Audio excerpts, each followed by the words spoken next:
Hey.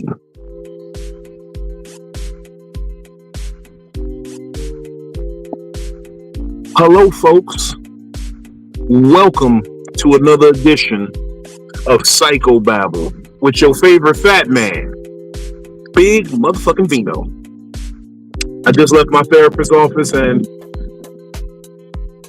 I'm feeling better. We talked, I got a few things off my chest, and now I'm going to share some of those things with you and some of the insights that I learned today. And we not alone. It's not just me and you and your mama too. We got special guests in the building. First of all, my standard co-host here at Psycho-Babble.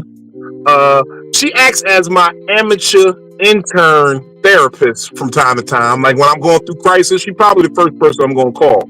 I want y'all to put y'all hands together for the homie, straight out of Tennessee. She the only 10 that I see. Give it up for the homie. Damn it, Philly.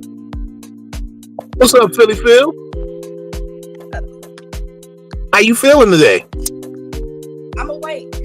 I'm moving. I got on my shirt, so we about to eat a bowl of spaghetti. Scatties? Oh shit. That's scatty?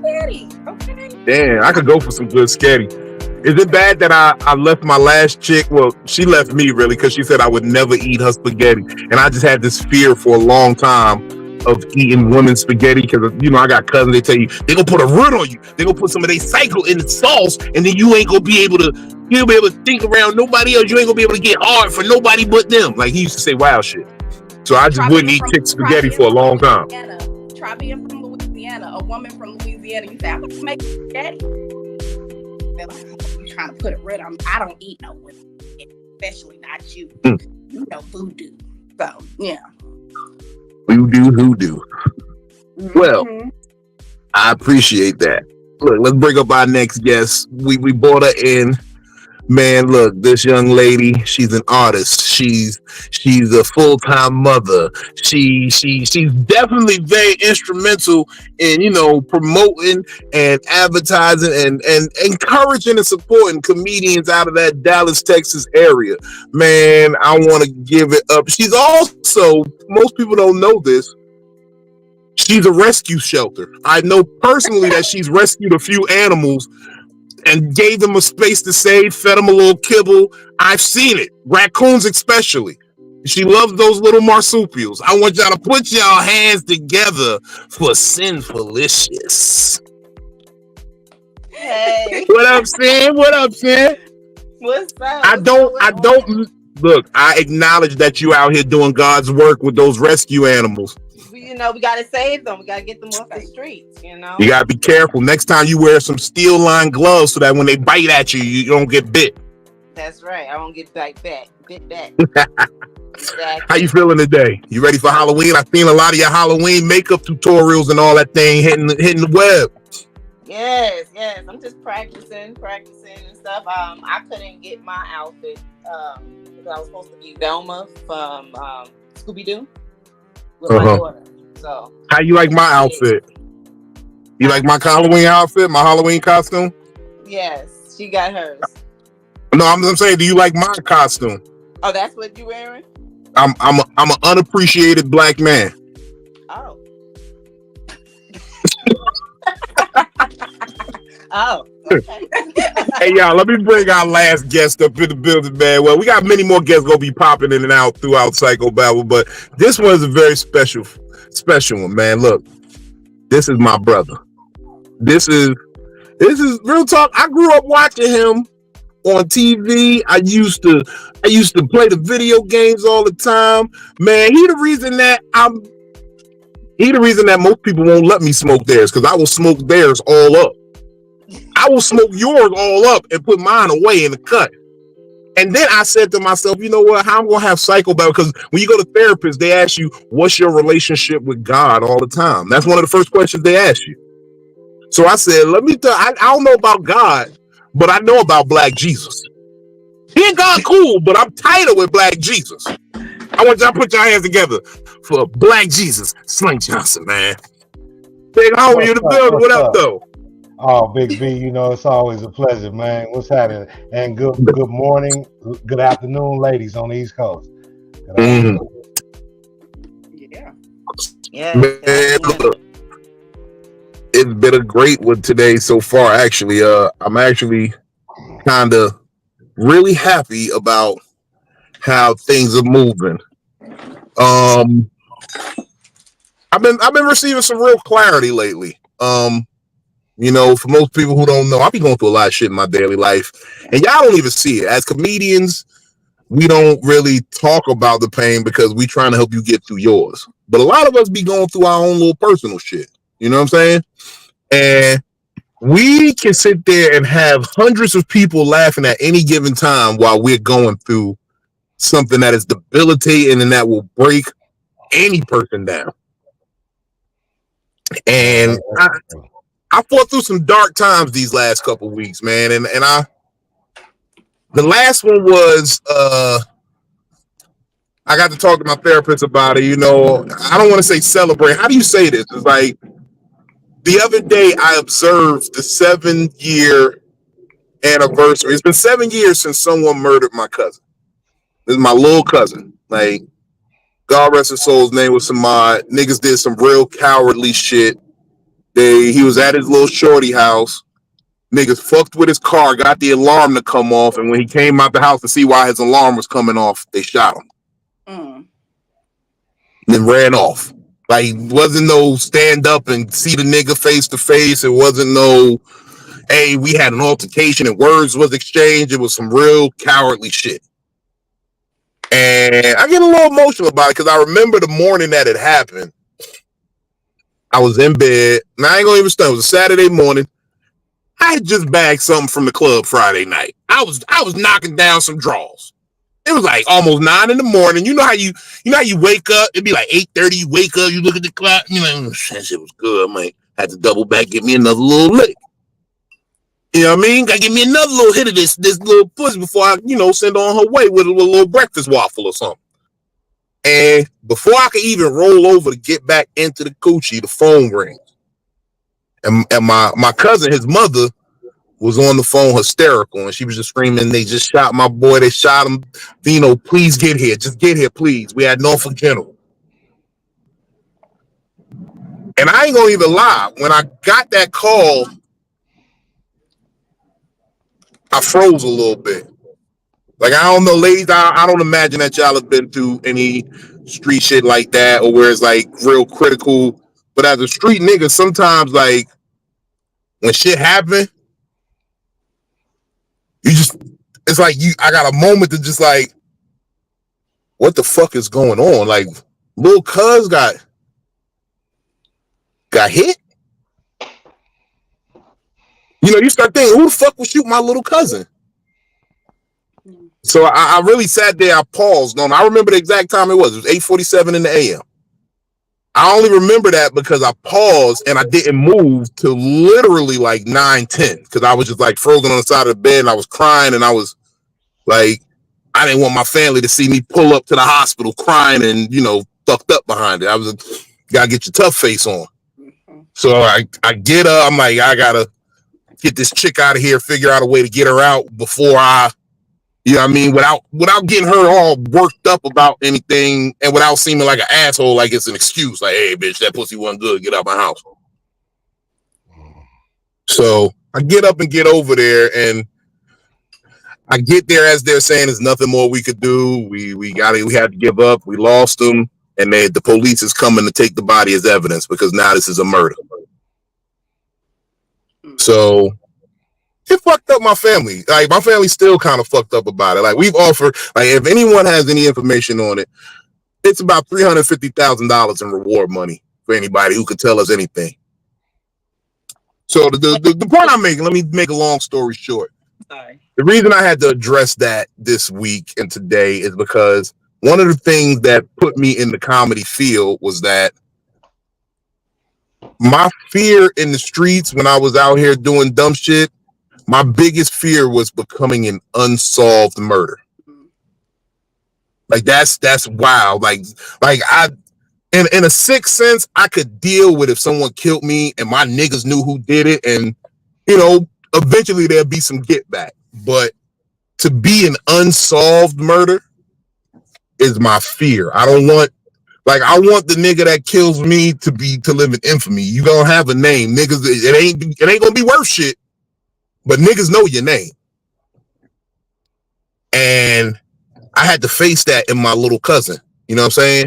Like, that little man was like, yeah, he was outside a little bit. He had his problems in the past, but he was moving on the straight now. He was taking care of his kids. He was making sure his grandmother was straight. You know what I'm saying? Like that's how you judge if a nigga really real. Like, he made sure his grandma was straight. And that shit just triggered me a lot. He never got to see me perform and do comedy. He used to be excited about it. Like, cuz, you really doing comedy? Who you met so far? And when I would tell him about things like that, he'd be like, yo, I like that shit, cuz I'm coming to the show. The last shit, right before he got killed, he was organizing the whole hood to come to a show at the Funny Bone. And they was all gonna come. Niggas was like, all right, we're gonna hit the ticket link right now. Da da da da da. And then he got killed, and then nobody showed up to that show. And it was fucked up. But basically, I deal with loss differently. You know, I like to speak on it. I like to talk about it. I like to, you know, always let people know who we've lost, how much they meant, and just try to live better for that. And I just guess I'm asking, how do other people deal with loss in those types of senses? Like, that's a tough one, pimp. That is tough one. That's tough because being cats of our age and our type of background, we've been seeing that type of loss happen for years. So it's levels to it, really. And when you talk about somebody like your little cousin, I've had a few very close losses that were hard to swallow, man. But unfortunately, it's just different times in your life. You handle it different. Like, again, 30 years ago, I probably would have been on the wrong side of that pain, trying to put it on somebody else. But as I grow older and I see my children become young adults, I feel a little bit different, and I process loss different. Like, just a few years back, I lost one of my little cousins. Wasn't quite little. He was probably a couple years younger than me, but we all niggas out here, and he was a nigga out here, you know what I'm saying? But he still was my little cousin, and bro, nigga just got to keep going, man. I think the best way to cope with that loss is to let that person live vicariously through you, especially about that person that whatever inspired you about that person. You got to allow them to live vicariously through you and hold on to that memory. Because, all I think about in that regard is the song Kendrick Lamar, Sing About Me. You know what I'm saying? Sing About Me, my nigga. Yeah, I'm done. Yeah. You just like, your real talk, I do. That's why I wear this every time I hit stage. If you look, I'm always wearing this. His name is embroidered on my sweatshirt on the wrist right here. I've never touched the stage without him with me since the day he died. Because he never got to see his show, so now he gets a front row seat at the show. Yeah, man, you just gotta sing about him. It's fucked up having to deal with them kind of losses, especially when you look at the wasted potential. You know what I'm saying? Again, losses at the hands of another person is, a loss is a loss is a loss. So let's just say that, period. But again, it's levels to it. To have to suffer so many losses at the hands of other people is unnatural and very tough thing to have to deal with, man. But again, you just gotta keep going, man. I heard a long time ago that living well was the best revenge. So the best way to avenge a loss is to become the best you are and best person or the best version of yourself. And hopefully that person that you lost is proud. Hopefully they didn't die in vain, because, again, I think if we love each other, we want to see each other do well. And even in my absence, I want to see you do well. So please don't let me die in vain. Exactly. Yeah. And I think that's how I'm processing it now. That's how I live through, even right after that, lost my mama, grandmama in the same year, godfather. Like, a lot of people went out, and then I'm like, they never got to see me be nothing but a street individual. They never got to see me be nothing but a hood nigga. And I felt bad about that. Like I felt like I failed them in that sense. So in this sense, from up top, y'all gonna watch me do great things, and y'all gonna watch me make the people laugh and show people, you know what I mean, that there's retribution and there's redemption for anybody. You know what I'm saying? I feel like that too. I lost my granny in 2013. My granny was like the sweetest, most God fearing, most God worshiping woman in history. And I don't care what everybody else say about their granny. My granny was that. My granny. You know what I'm saying? And I say I feel a sense of loss in her absence right now. She died in 2013. You know, before Black Jesus came out, before the world was introduced to me, and I kind of wish she was around to see that, especially considering her close relationship with God. I wonder how. I'm pretty sure she would have thought of it as blasphemous, but if I could have got her to watch it, she probably would. I'm sure she would have got something out of it as well. So, again, I just think we just gotta live well and become better versions of ourselves. Because, like you say, she only knew me, in and out of jail, and you know what I mean, juvenile delinquency and things of that nature. And I wish she was around in the physical to see me turn my life around. However, they say energy never dies, so I'm sure that she sees it, and I'm sure that she had a hand in orchestrating it or making it happen. Hell yeah, hell yeah.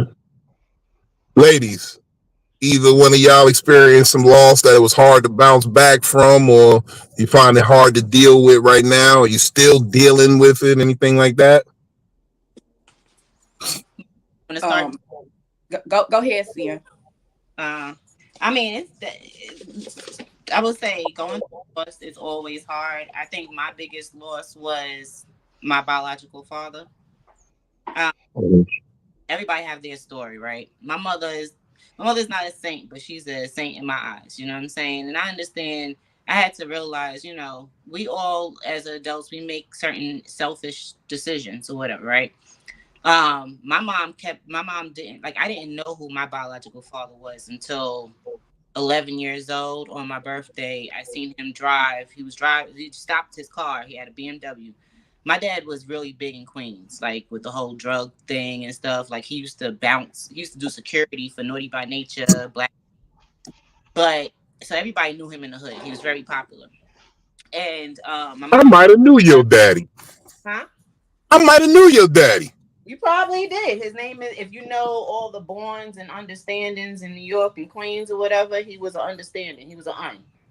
Like the 5%ers and all that Oh good my god, he probably gave me the mathematics at least 3 times a week. stuff. Probably so.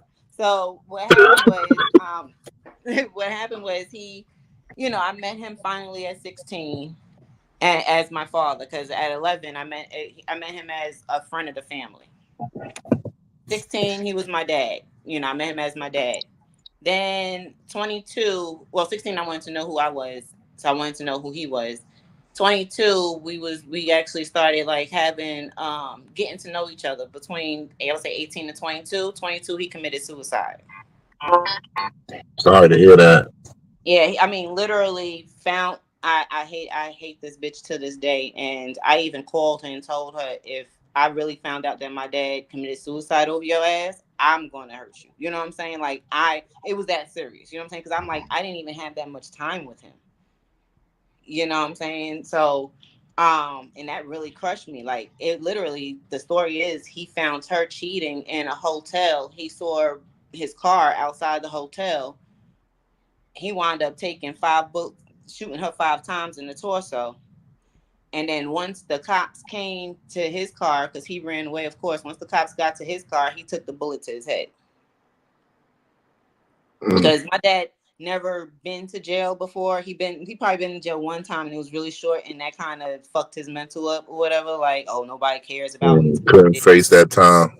Yeah, nobody. Yeah, he had to face some type of time, but with something else. She had called the cops on him before. You know what I'm saying? Previous, so that's why he had to spend that time in jail or whatever. And so now this second time, he was like, "Yeah, I'm not going because you're not getting out. You shot her 5 times." You know what I'm saying?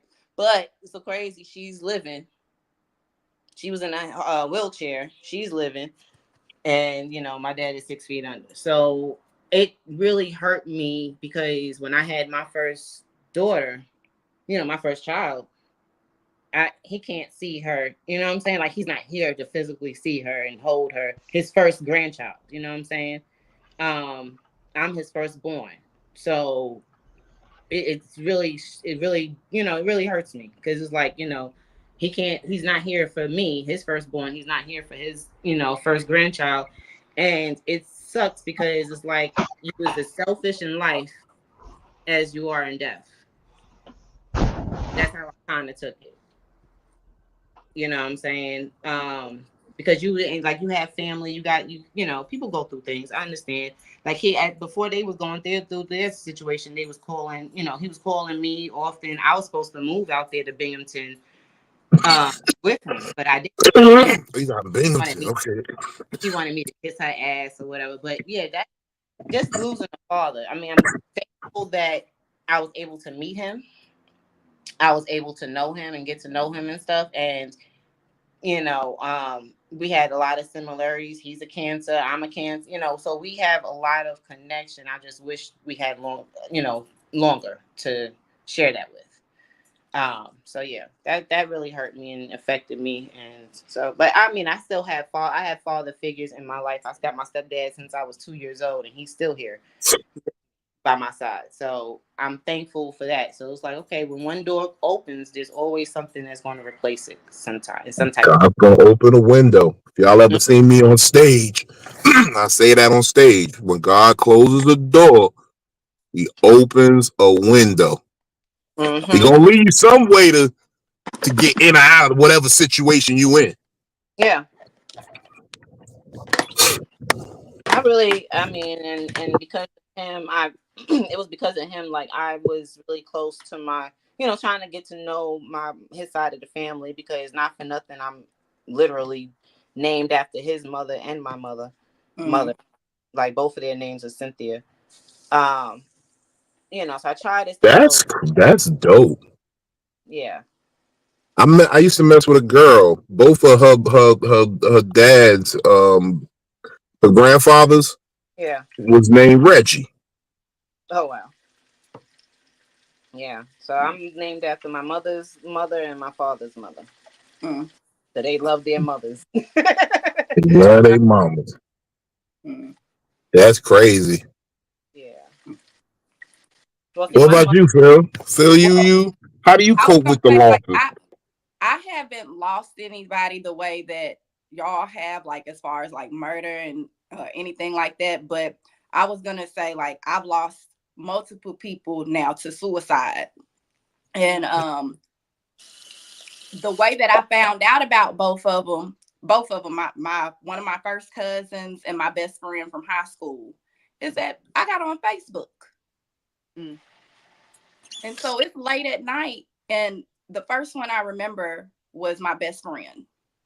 I was, I'm scrolling through Facebook just looking, and that's one of the reasons I don't even like Facebook no more, is because of this. And I seen somebody say some rest in peace on my best friend's page, and I was like, I just talked to her. She ain't dead, And so I'm mad. I'm pissed. I'm ready to start typing up a message and cuss. I'm ready to start cussing, because I'm like, why you saying that my best friend is dead when I know that I just talked to her? So instead of, sending that message, because I had wrote some stuff and I deleted it, and then I wrote it again and I deleted it, that state of shock. And Mhm. so then I called our other best friend, and I said, is Erica dead? And so she starts cussing me out. She was like, why would you say something like that? And da-da-da. And I told her, I said, go look on Facebook. I said, there's one post on there that says rest in peace. And so she gets on the phone and she calls her mother. And she calls me back in tears.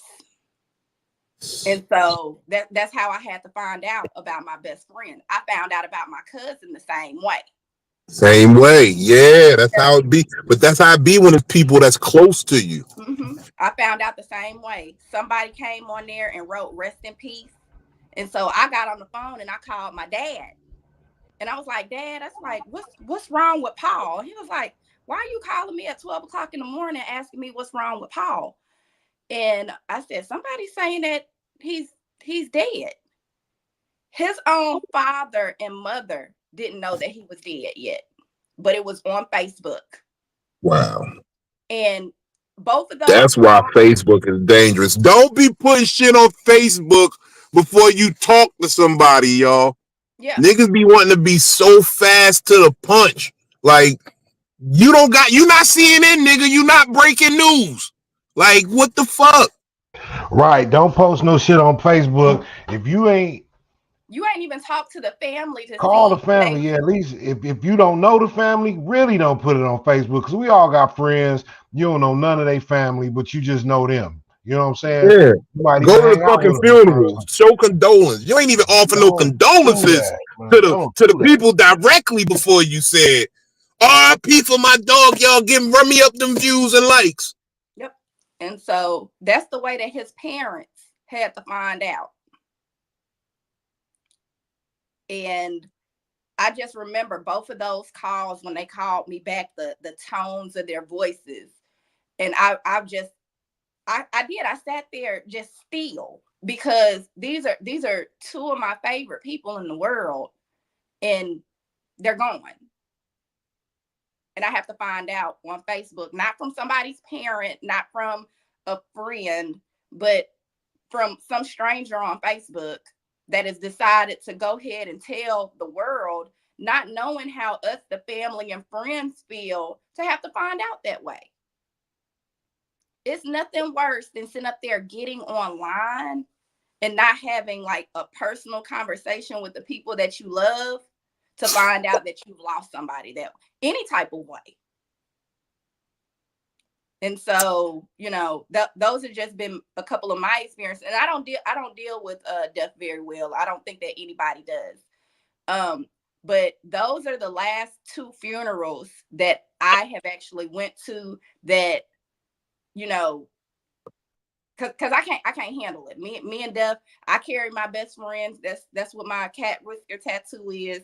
She's with me all the time. My cousin Paul, I have some of his mixtapes and stuff like that I still have to this day. But I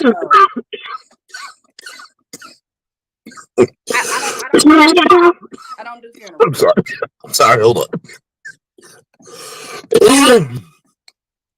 Don't do funerals at all.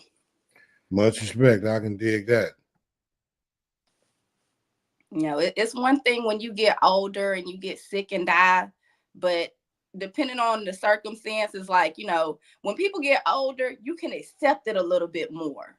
But when something actually happens to somebody, it's somebody young, something happened. Somebody young. Why is it? I had to curse out my dad a little bit because I couldn't make it to New York for a funeral, two funerals. No, one funeral, my grandmother's. My grandmother's, I had her tattooed right here. That's my ride or die. He gonna call me up and literally all you saw was my grandmother's face in her casket. I said, why would I smack somebody behind that. Why I smack somebody here. Tell me that. I couldn't work the rest of the day. I couldn't even that's wild. Then the second time my dad did it, my uncle was right on his deathbed. And that weekend I flew out to New York the raccoon drove us to New York and we went to the funeral. But the second time my dad did that, he literally you in your animal shelter. You trying to work? Do you work for Peter? I used to be a veterinarian technician. Okay, so I could tell. Strays.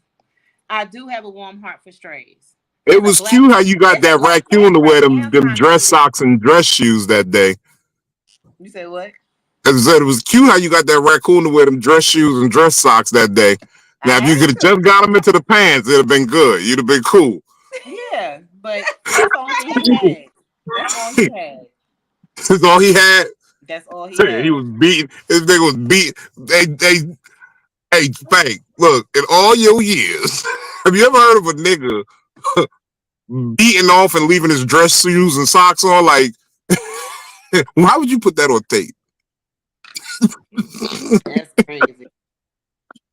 Like, why would you even Frank show said he that don't to want me? no parts of this. He said, I don't know what you're talking about. Yeah, I don't know what you're Yeah, talking I about. don't know what talking about. Okay. Okay.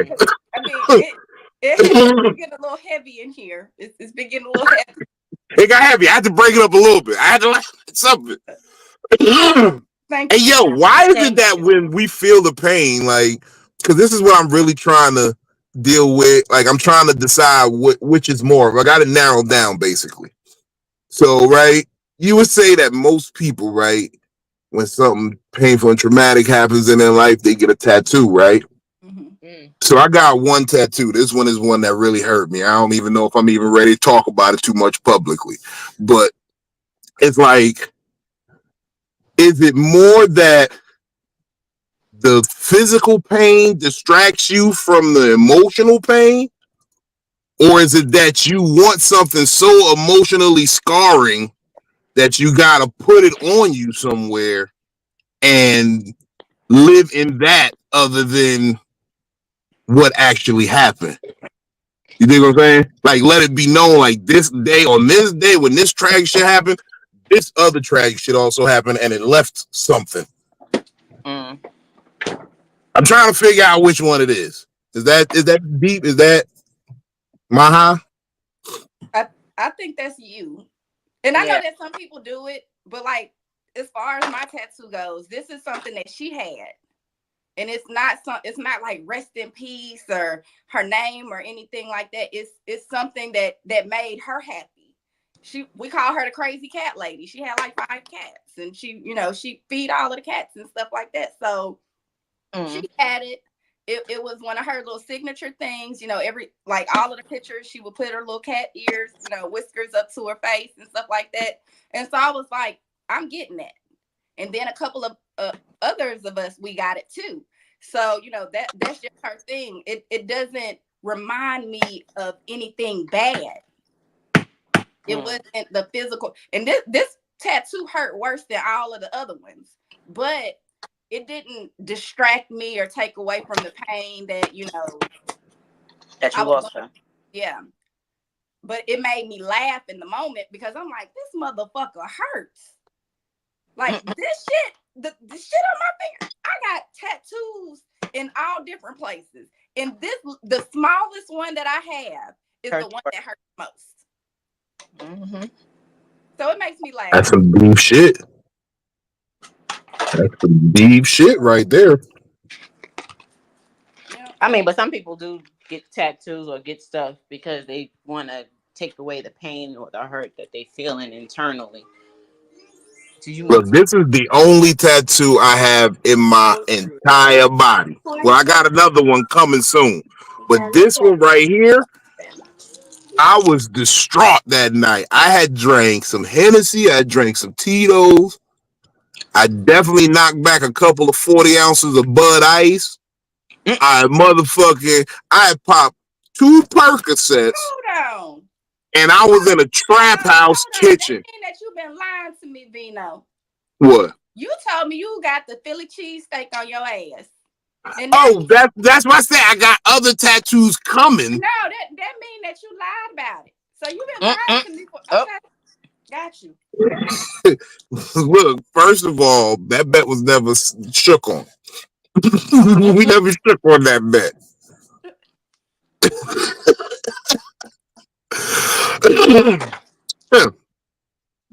Well, yes, sir. Oh, excuse me. Oh my God, this weed just got good. Excuse me. But yeah, Philly cheesesteak coming soon. But I also got another one. Huh? Slink said he about to go. I said no problem. Okay. All right. Thank you for stopping by, man. I appreciate you fucking with us. Anything you want to tell me you got going on, fucking with, they need to go check out.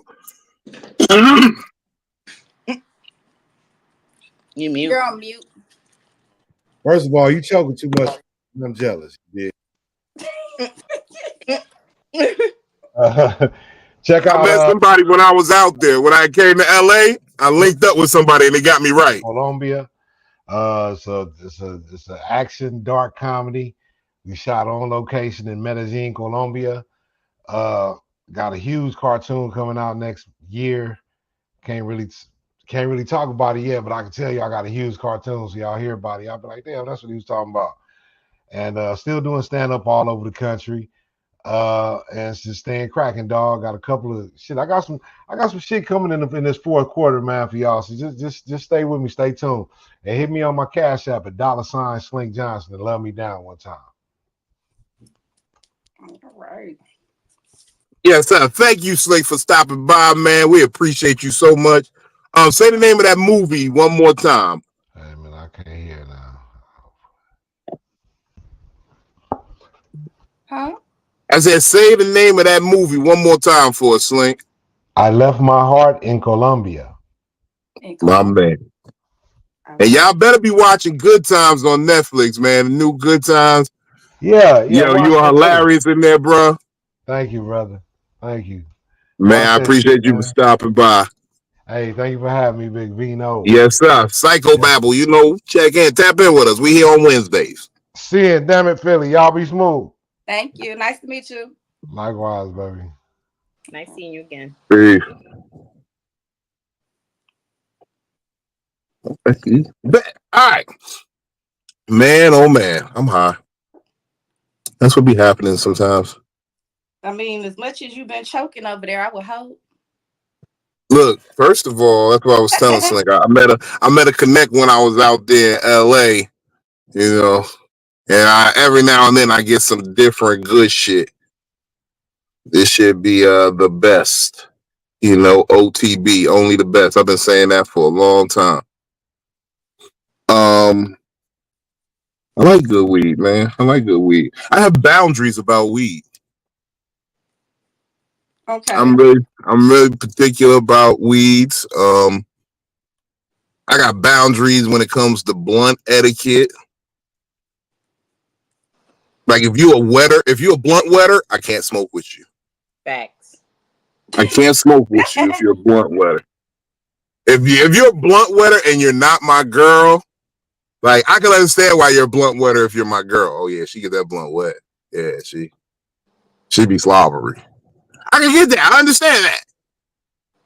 But if you not my girl and you get the blunt wet, I'm not trying to smoke with you for real. I hate people that want to make the whole blunt. I don't know if that's what you consider blunt wet, but if they want to make the whole blunt, like put it all in their mouth and then unravel it just to roll it up. I hate that. No, I can even deal with that. Like you can't have bad breath and do that. You can't. If you got funky breath, don't do that. But if you do that, but then you take the blunt and you dry it off and shit, you know what I mean? Mm-hmm. And when this part, the part that I put my lips to, I really don't even like smoking with everybody. I tell people no all the time just off the simple fact that a lot of people are walking around with herpes. Or something like how would nigga feel if a nigga smoking with another nigga and then they pass them a wet blunt? Is that like tongue kissing? Exactly. Okay. That's exactly what that is. And I tell people all the time, look, it's too many people walking around here with herpes for me to be smoking with everybody. No. Listen, after COVID, I only do personals. Look, first of all, since I see the bump on that lip got a bump on his lip, I got to know you to even want to get in a cipher with you like that. Oh, wait. You said what? Then don't eat those shrimp with the sauce on it, please, baby. Okay? I'm sorry. No worries. I'm sorry. I had to. But no, it's like the real funny part to the game is like,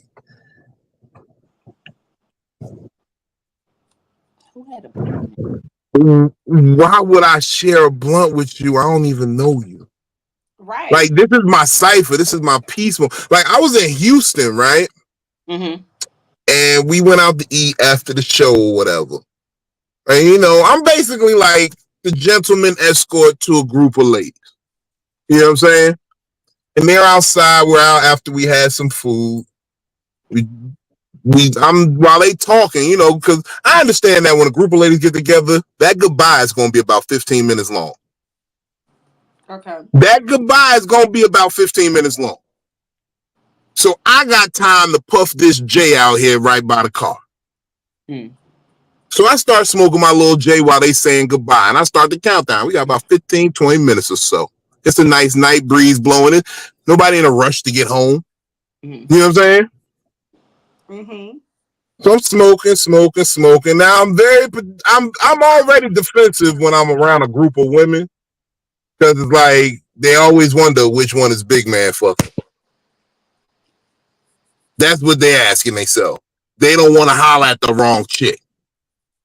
Like out of this whole group of chicks, which one is he fucking? So now they already coming kind of weird. Yeah. People walking by, I ain't even paying no attention. I'm just smoking. So then this one dude come by, and he started looking at me. And I'm already thinking like, cause it's 2024. I'm like, hey, dude, it ain't even like that. I know I'm attractive. I know I smell good, but it's not that no, type thank of party. you. It's not that type of party, my man. Thank you. I appreciate you. You see, I'm here with a group of women. I'm not their gay friend. No, not at all. So he's just looking, and he walking by, and the motherfucker damn near trip and fall. And so he stumbled a little bit, and he just stood back and looked. He like, he started laughing. And then old girl whispered in my ear, she like, I think he want to hit your weed. I think he like how your weed smell. And it was like whispering in a helicopter, you know how they say. So she was loud when she said it. She was loud, yeah. Mm-hmm. So he was like, yeah, I ain't gonna even lie, yeah, I ain't gonna even stunt. That shit do smell good. Like I get a couple $2 to get down on something.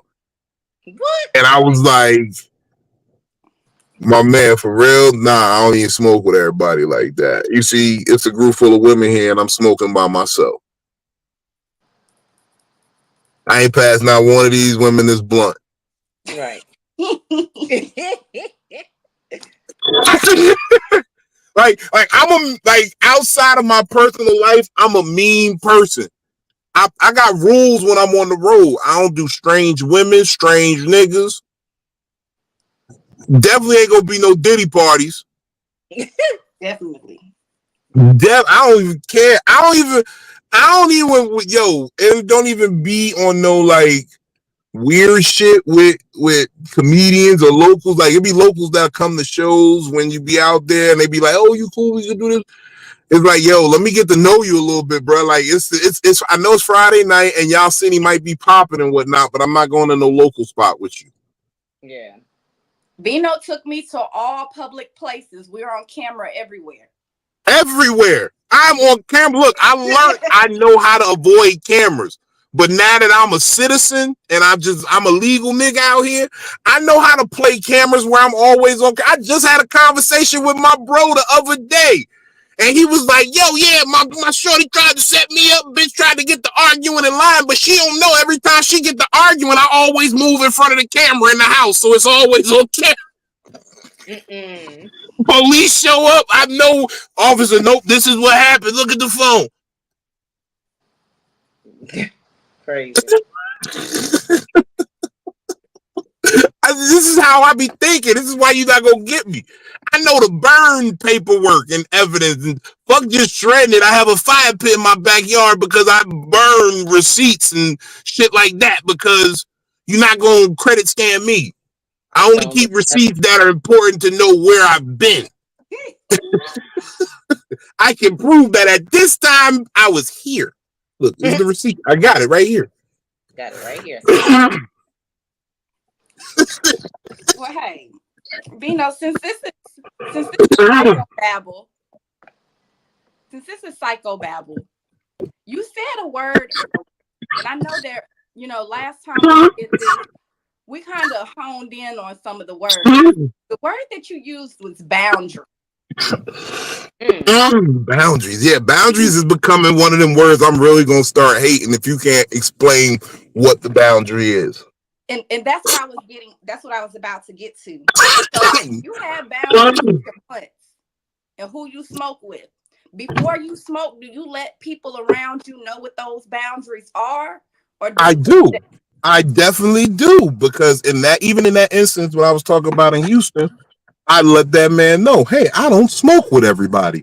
Look, I'm around a group of women who I would gladly kiss any one of them. They're beautiful women, but I'm not smoking with them. I don't know where their mouths have been. Now, see, I'm not going to just announce it right before I smoke. Hey, listen, this is a personal. I'm not going to do that. You know what I'm saying? Like, Yeah, I just let do. them know. Yeah, you do. Why not? Cause I'm not doing all that. Yeah, no, you be like, My it's thing is, subtle my thing ways was to all do it. grown. You No, be because my like, thing was yo, this. there's some weed right there. You can roll your own. I'm facing this. Okay, let's just say we all smoking together. See, that's one thing I do. I touch the tip before I put it up to my mouth to see if it is wet, because I don't want the wet tip in my mouth. If I'm That's not why I keep the smoking light in together, my hand. but I'm gonna touch it, and I be like, I don't want this. You done slobbed all on this motherfucker. Okay, I don't want the wet blunt. And see, Yeah. and typically I don't think to say, hey, if we're gonna be smoking together, make sure that dry your lips up. Don't be sitting up there having a wet mouth while you smoking a blunt with me. But I No don't think offense, that I ladies. Lip gloss, lipstick, all that good shit. You be sitting there, It why ain't your like lips that. red right here? Oh, that's where I was hitting the blunt at. Oh, she done left passion fruit all over the motherfucking blunt. Yeah, that's one thing I don't like. Like, don't have my shit sticky. That's why I can't smoke with people. Like, I don't like it sticky. I don't like it wet. I'm good. I like it sticky and wet, but not blunts. You dig what I'm That saying? part. That part. I wasn't thinking that, but so. now that you mentioned it, But we should. I mean, honestly, because like I said, I don't. But when it comes to certain boundaries, I feel like a lot of times we don't announce what our boundaries are until they're hit. True. Oh, you did some. Oh, you crossed my bound. So, what is something that we can do other than just coming out and saying, "Hey, I got a couple boundaries that I need not to be hit. I don't need for this to be done." Like, what are we as people not doing to let people know? Like, it's kind of like, why don't we do this? Why aren't there certain expectation or boundaries that we set towards the beginning so that people don't cross them? Why do we have to go through something and then be like, oh, you crossed one of my boundaries? You didn't even I know mean, it was like, boundary at first. it's kind of like landmines because you just don't know it's there till you hit it. Yeah, right. It really is, and that's the fucked up shit about boundaries. But the thing is, even with I like the way I play boundaries is I give it, like, depending on the situation and the boundary, I'll give it a 2 to 3 strike minimum. Like 2 if it's egregious, 3 if it's like, hey, that like the first time it happens, hey, I really don't do that. Take a breath. Let me give him a whoosah, and then, hey, that's really not my, like, that's something that I can't really mess with. Like, I can explain to you why it is, but that I don't do that. And then second time it happens is, hey, yo, I told you I don't do that, yo. Like, chill. And I might, remove myself from the situation for a while if there's something to come back from. But if I do, like, if it ever happens again, it's over. We can't be cool. We can't be friends. You might have to cross the street when you see me. Yeah, real talk. I'm serious like that. Like, I don't have many crazy boundaries where it's like, hey, yo, I can't fuck with you. Like Raccoon Man, I don't play that talking crazy over the phone or talking crazy when other people in the room thinking that I won't smack the shit out you right here in front of all these people. Like, the only reason you talking like this is because you talking through this camera and you on the run and you know that I don't know where you at right now. But even if I knew where you was at, I'd pull up on you and I want to hear those same words. Matter of fact, here, I screen recorded it. Let me play it for you. Say those same words right here, right now. Say these words you said right here.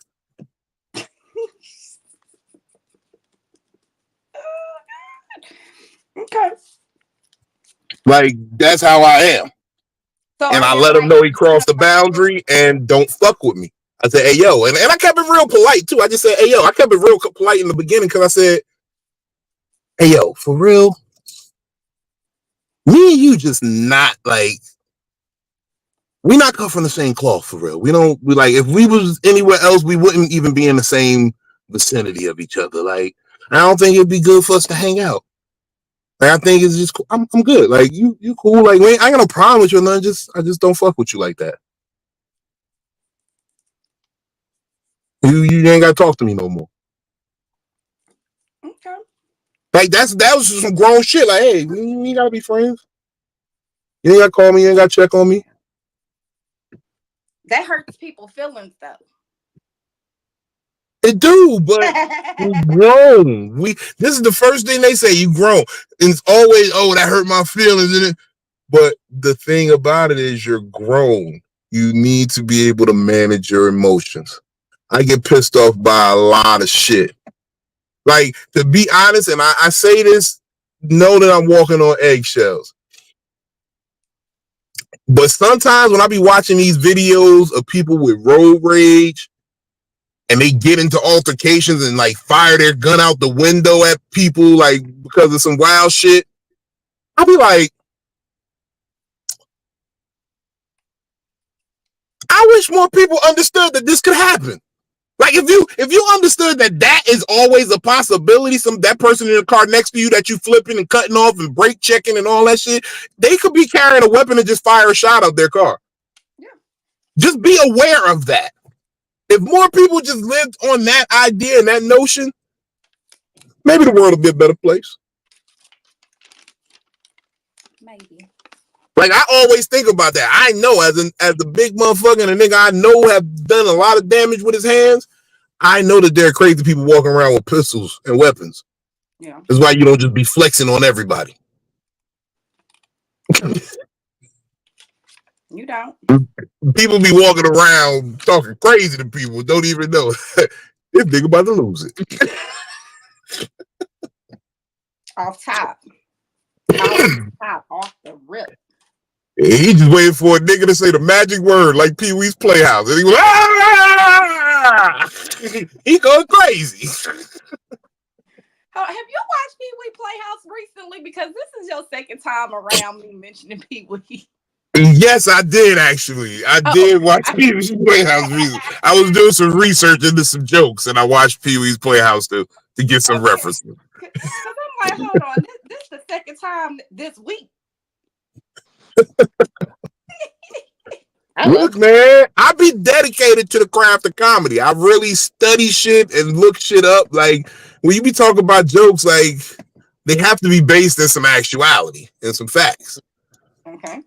And then when you throw in other references, you need to know what the fuck you talking about. Because everybody be trying to be smart nowadays. You know what I'm saying? Yeah. Mm-hmm. So they try to debunk your joke and they try to, like, who the fuck comes to a comedy show? I'm sorry, I went through this. Because somebody tried to heckle me and I had to rip them a couple shows ago. And but I'm like, who the fuck comes to a comedy show to try to debunk the joke, to like make ration of the joke? Like, well, if you would just in the first, why would you put apple juice in that? That doesn't even make sense.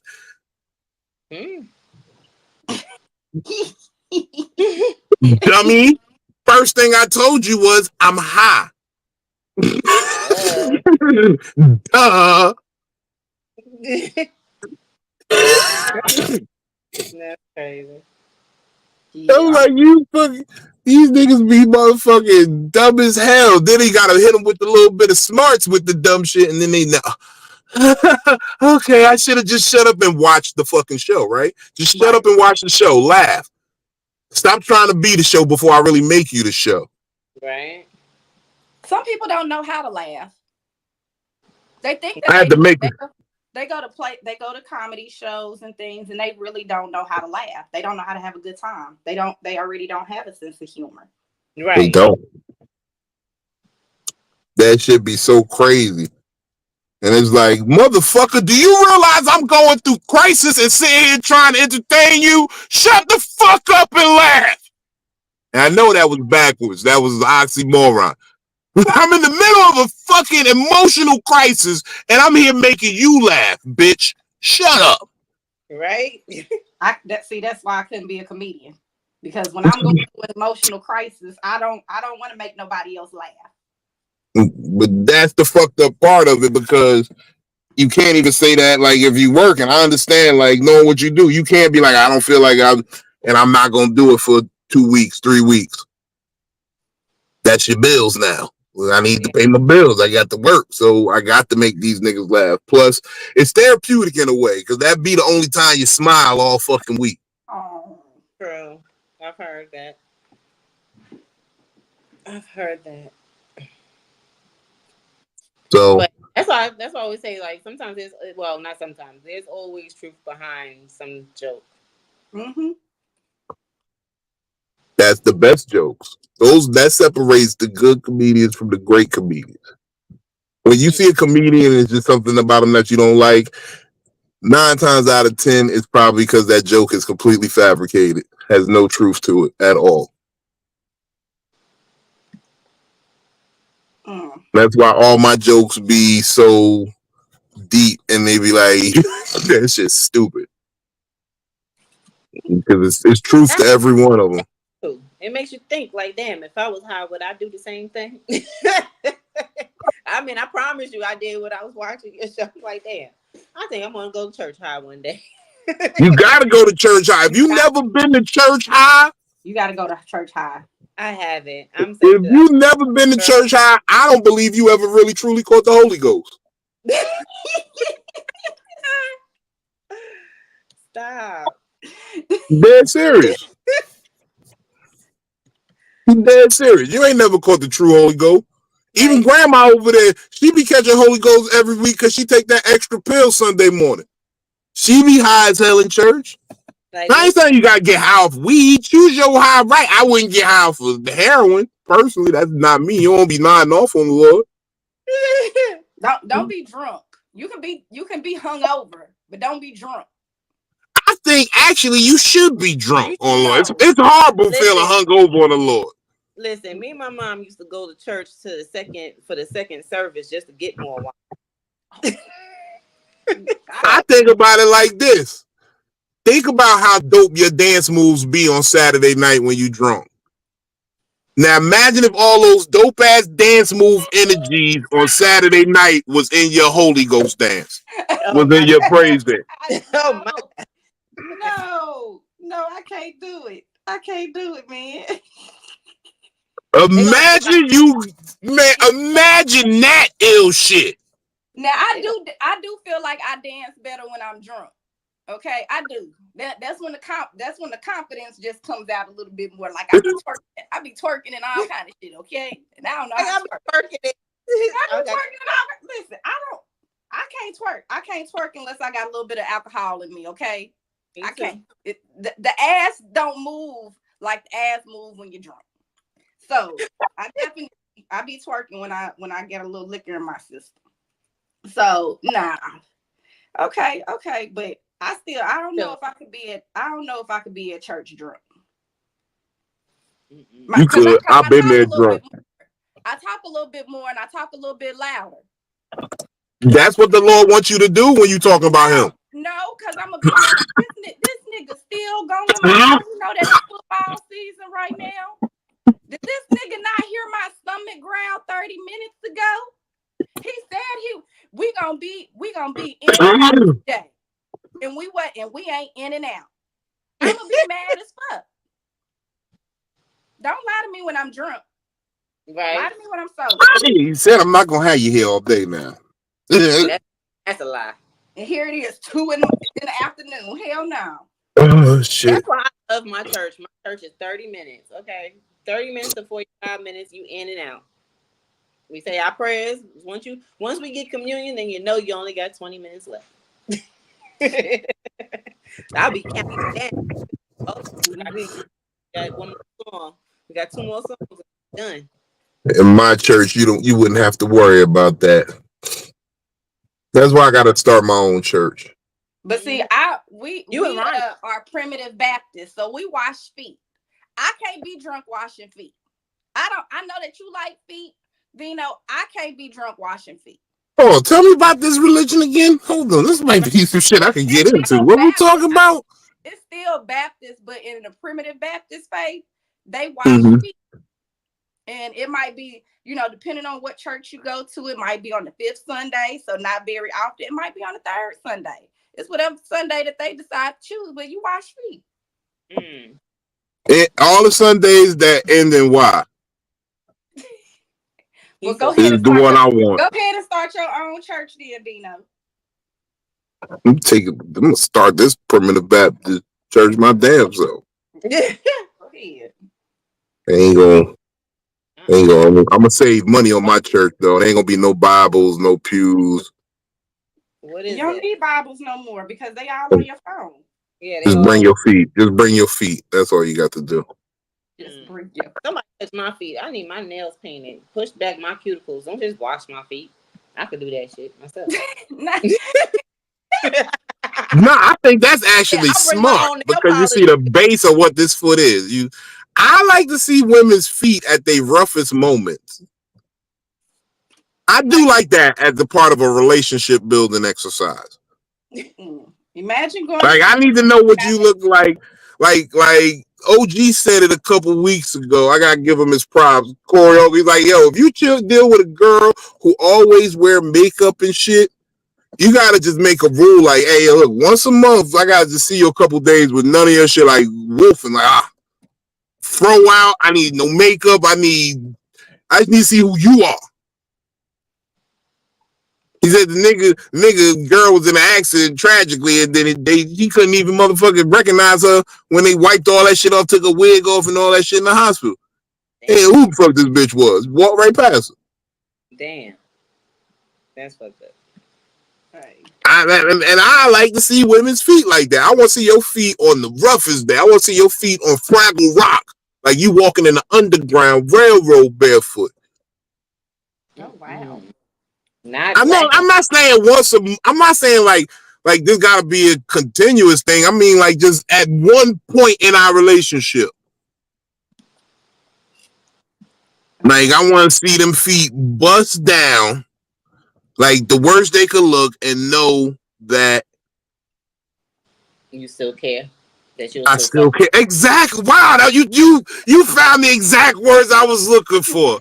I still care. Because I don't care for no bitch with no busted feet. I'm going to be real with you. I have no heart for a bitch with busted feet at all. If your feet busted, I don't like you. I don't care what happened to you, bitch. I hope a bus hits you and run over your feet first. Not feet first. Not feet first, right? But if I look at them feet and they busted and crusted, and I'm like, come on, let's go get you a pedicure. Nah, let them soak for a minute. Let's talk. Right, let's look. Soak, all right. Yeah, let that soak for a little bit. Let's talk. Look, baby, look. You don't need to be living like this no more.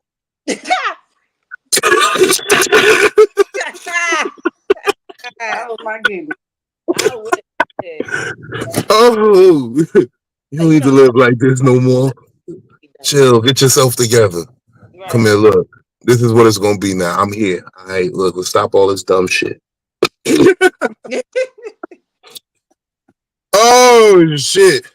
That's funny. That's stupid. Yeah.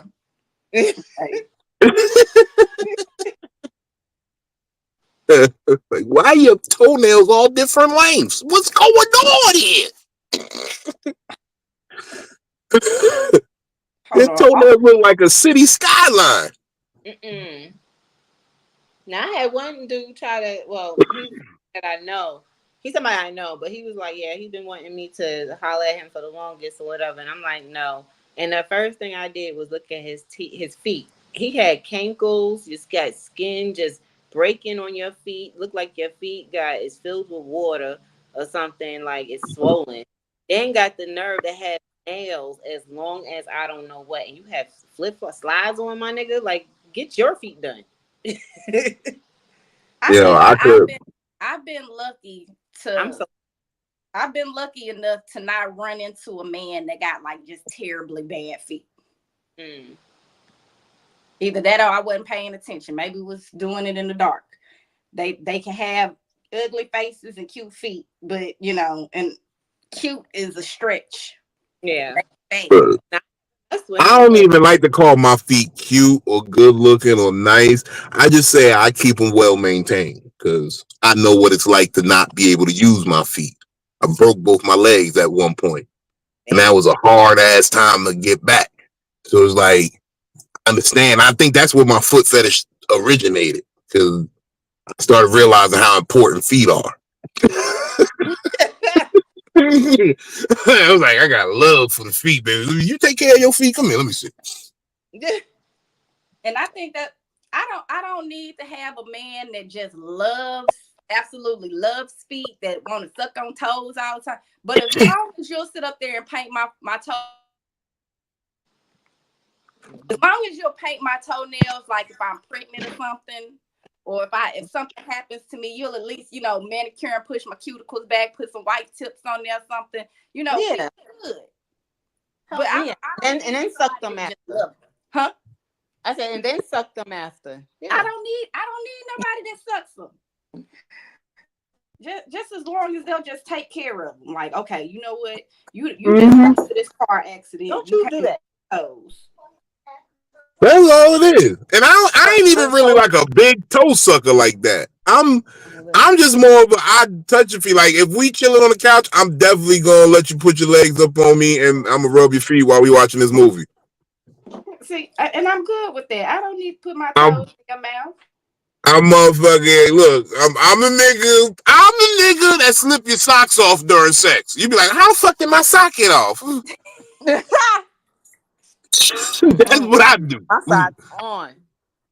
I'm gonna keep it real with you. That was probably a problem in my last relationship. She always wanted to fuck with her socks on. I could never nut. She thought I didn't love her or something. I don't know. Yeah, the feet first. I gotta know what's going on under them socks. It's like my mind ain't gonna be in the right place till I know that foot is right. I'm not gonna nut the way I want to.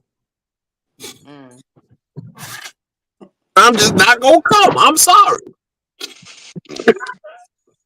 Well, listen, guys, my phone is on 6%. I'll be back if y'all still on. All right, no, well, we're actually about to get up out of here in a second because we did a good hour, man. This was an awesome convo, man. Look, we were going to talk about boundaries and talking about the actual boundaries, but I think we'll say that for next week's convo of Psycho-Babble, man. I want to thank y'all for coming through, man. I guess I'm gonna go be productive. The therapist says I look like I need more sun, so I'm gonna take advantage of it. So I'll just be outside now. You need more sun.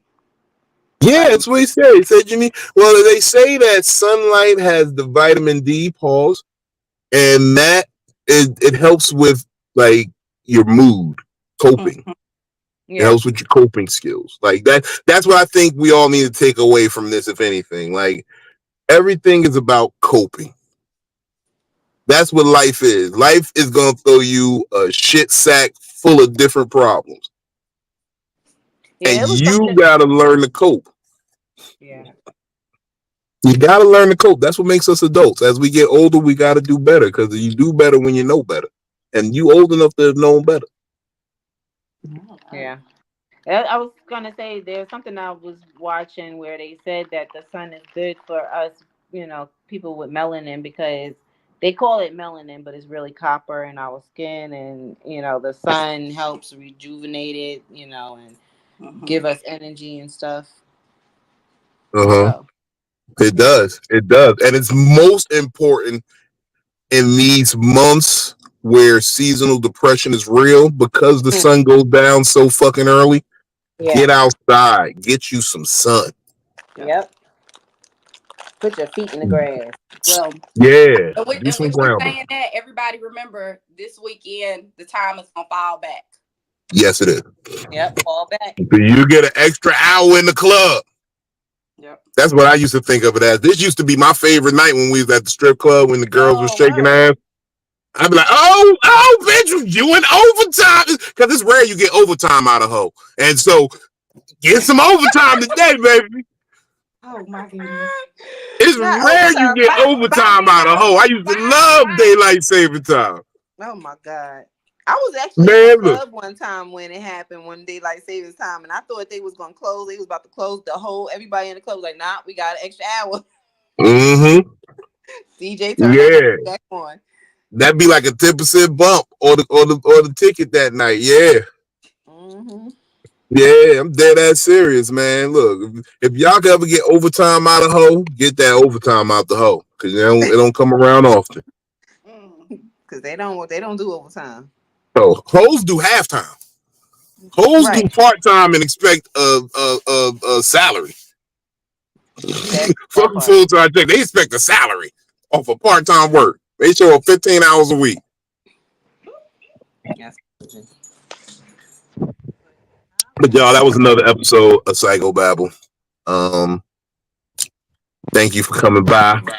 Good chat. I like to say that. Good chat, y'all. Good chat. Yeah. Philly, Sin, I appreciate y'all for stopping by. Y'all are like my amateur therapist. I'm telling y'all. Y'all are like my these be the talks that people need to have, and just be like, hey, just free of all the bullshit and the drama, no emotions, no bringing triggers in. Just, hey, what can we do to be better people? I appreciate y'all. Thank y'all for stopping by. Thank you for having us. Mm-hmm. And y'all remember, smoke weed when you wake up. It gives your day high hopes. Get your shirt. Get your shirt. Comedictherapy.xyz. Comedictherapy.xyz. Comedictherapy.xyz. Go visit it. All the shows is posted up there. Merch, all that shit. Peace. Out.